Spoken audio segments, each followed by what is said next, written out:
Wagwan bitches, Multiplier here, and today we are looking at how to layer melodies. Right, cool, that was an exciting intro. So let's get into it. Right, I've got a song here where I've been layering melodies and musical things, and I thought I'd show you kind of the basic theory behind it in terms of how to layer melodies. Because before you know it, if you start layering melodies, this melody's running to this melody's having a fight with this melody's doing fuck all over here, and then before you know it, it's this big pile of shit. So you need to know how to layer them correctly. So I'd say there's two general ideas, in fact maybe two and a half general ideas in terms of layering melodies. But what I'll do to illustrate how melodies can layer, I'll play you a bit of my new song, Happy Floaty Cloud Fun.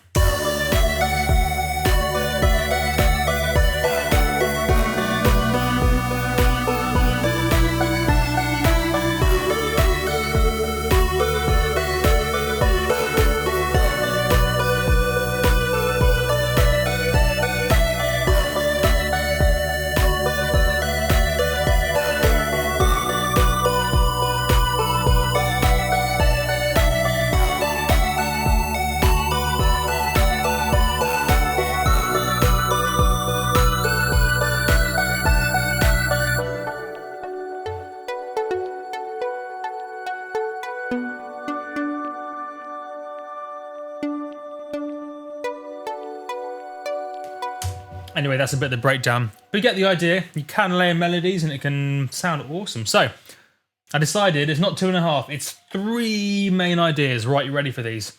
Idea 1. If you want to layer melodies, it's simplest if you have them happening at different octaves. I'll demonstrate. So we have something going on down here in the low frequencies. One of my presets from a new sample pack coming out. Absolutely love this sound. So that's kind of some low frequency action. And then we have something happening a few octaves higher.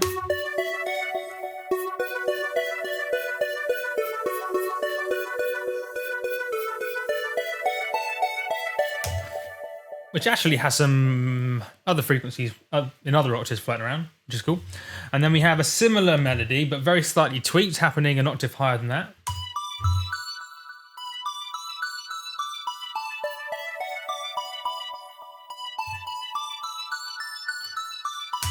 I mean, the cool thing about that is because it's a similar but different melody, it's kind of, your brain goes, yeah, I know this, but ooh, it's different, it's interesting, it's exciting, multiply is amazing. So that's another octave, and then we have this one going on. It's a little bit lower. And that kind of fills out some of the low frequencies. And then we have this other kind of cool little melody idea going on down here that covers just a huge range of frequencies.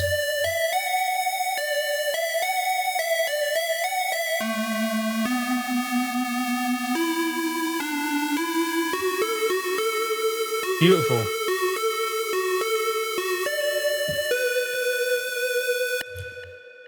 Pretty rad. So, as you can see, if you have it happening at different octaves, so they just kind of fit together because they're not competing for the same space.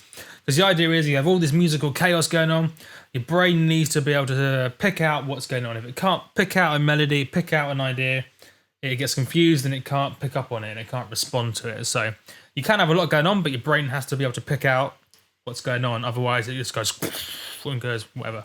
So that's idea 1. Idea 2, you can use the stereo image to put these things in different spaces, which helps your brain decide what goes where. So there's a few ways of doing it. One way is to literally just pan it to the side a bit. So you see with these 2 layers,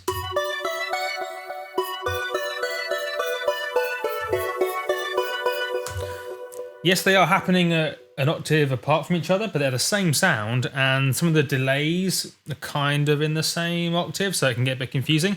So what I've done is I've panned one of them to the left slightly, not a lot, only 10, whatever 10 is, slightly to the left, and then I panned one to the right 12, so it's slightly to the right. So just kind of spaces them out a bit and helps your brain pick the 2 ideas out apart. But you can also do similar things with the reverb versus an unreverb sound, because if a sound is reverbed, it puts it in, I guess, outer space. It puts it away from you.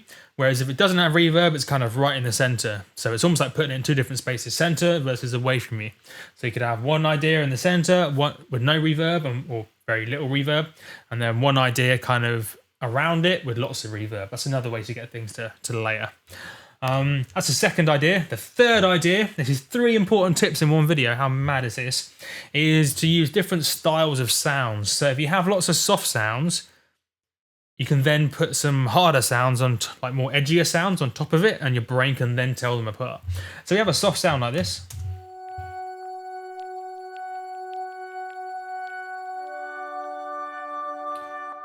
Which is quite cool, because then when we put a more kind of aggressive sound on top of it,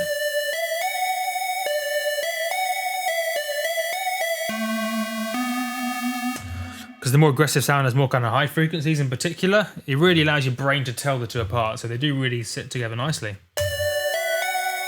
But minimal mixing.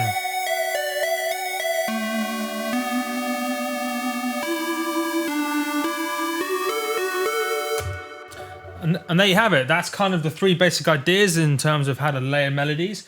Now, I should probably tell you, if you watch this, trying to get ideas for how to actually literally layer them on top of each other in terms of what notes do I press, just make sure all the notes are in the same scale. Now you can use an Ableton Push to do that, because you can just choose a scale and whack away like a monkey and just do whatever, and it's all fine because you can't press a wrong note. But if you're using a keyboard like this dude over here, then you'll need to kind of figure out, either using your brain or using Google, what notes are in what scale, so you know what notes you're allowed to press so that it's in key, basically. But yeah, that's it. How to layer melodies with Multiplier, and enjoy, bitches. Bye.